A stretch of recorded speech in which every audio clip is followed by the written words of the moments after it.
Mayam Kurumzari no Tabibasi Historical YouTube channel dagini. Houzik Nuzasi Goina, may perform the Batonga Ba, Pause, Sindigi, Sanabu Pau, Mayam the Powdom City.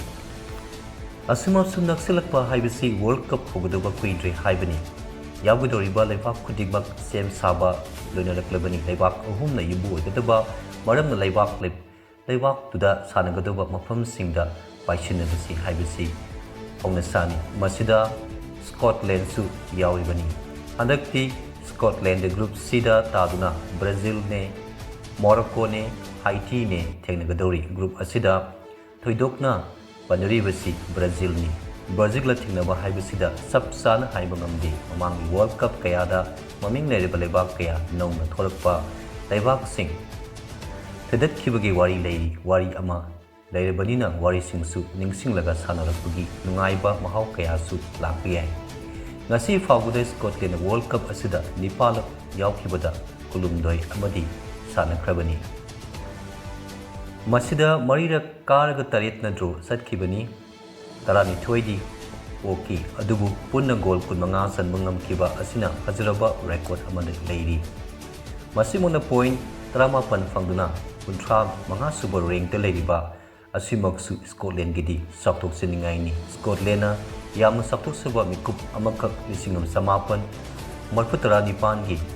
World Cup aduda fangki madu atei amanate football na maming leiraba Netherlands bu ahum anida maithiba pi kibaduni matamdu de Scotland group 4 da aduda Peru amasung Iran su sanakibani Peru 3-1 kakiba aduga Iran 1-1 da draw setkiba maramna point humkak pangnaga round of 16 dadi sangbangam kide nungai mikup adu mapung oina Netherlands bu maithiba piba adu makna oikibani isinga samapan marfutaragi nungai be wari amana Brazil gi thingakibaduni group C da taduna Brazil Croatia amasung Sweden ga thingnakibaduda World Cup ki history da mayek seng iduna leidi Costa Rica sanabada 0-1 da poki adubu Sweden ga sanakiba matamda 2-1 da ngamkibadusu nungaiba ma oikibani Aroiboina Brazil sanakiba numituda yamna pukning ningsingai oiki yamna kanna aroibi thadna sanaki kargana mathangi round 4 gana out yamna lurba pibam amada Scotland thingnakiba asibak yamna historic oiraba match amani kabamak natrabasu draw satpada adumak mathangi round sangba yabagi kudong saba ama fazana fanglaba match adu Brazil na ngamki subnagi Brazil gi bullerna malputra mathoi su minute san kiba goal aduna Scotland arweba khongthom oiki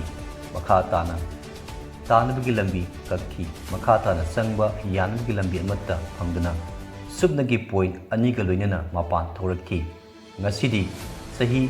kunthra toruk matungda amuk thingnagadoriba asina mullergi amatta ngaireba goal adu ningsing lamkigani ningsingba haibasi piriba makna asi handak fajana lawba ngamlakani haibagi thajabadu leiri insul sing samapan marputra nipan gi World Cup tu Scotland Brazil gi makutta 2 ki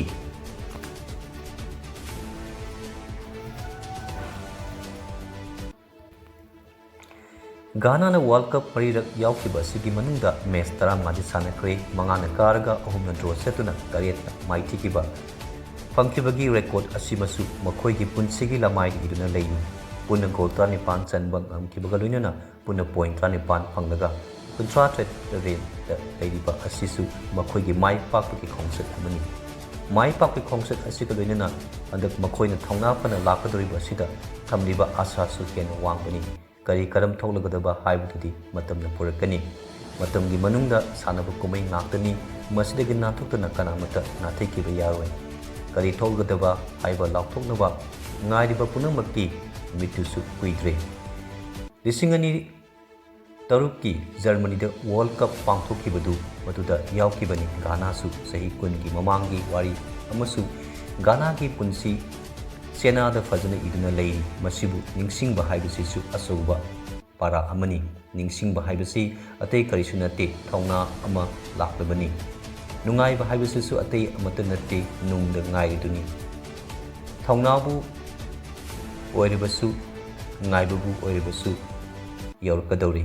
2006 World Cup aduda Ghana di group ida taki tengnakiba Italy, Czech Republic amasung USA Italy gi makutta poki 0-2 da.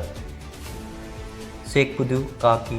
2-0 da US pu maithiba piki 2-1 da. Masimangna pointer hangduna group ki second tarpa round of 16 da san ki. Masi Ghana gi nungaiba paw amani. Nungaiba paw asi nungda ngaiduna leramdabasu. Ngaibaduna hek loikibaga nungaiba mangki. Brazil ga thingnaki Brazil da 3 Ghana 0 asuna quarter final yauba ngamdana alakiba maram damda punsi kari thokani haibasi kanamatana hek ngamdrabasu nungda nungairaduna nungaiba dudi thiba tari kuiroi numit mangani tanga selakle.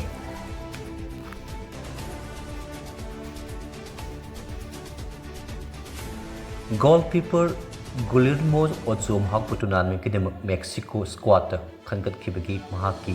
taruk suba FIFA World Cup ta saruk yaba phungnagani sahi nifu farba asi insu singani taruk tagi hoduna football gi asauba kumai asigi edition punamakta sanakiba mus international match samaga yankai humdon sanaduna Mexico gi poida hum suba khwaidagi match yam sanaba player ni nupa kuntur ki lista yaukraba atopa experience lereba players singna lista captain edition Alvarez amasung striker Raul Jimenez yaukre manager Jamirez Aguirre sahi kulumdai farba forward Armando Gonzalez amasung saitra tet ngairiba attacking defender Gilberto Moro hapsin kre Gilberto Moro na World Cup amada Mexico represent tauba khwaidagi naha oiriba player oigadori squad asida naturalized player ani Spain da pokpa midfielder Alvaro Hidalgo amasung Colombia da pokpa forward Julier Ignos hapsin kre Mexico United States amasung Canada ga winana June 9 da July 10 pawba pangtokudub tournament asigi co-host oiri Ultraina masigi campaign asi South Africa sananaga June 13 da haugadori mukoi group A da South Korea amasung Czech Syria su yauri Mexico World Cup squad da yaukraba singi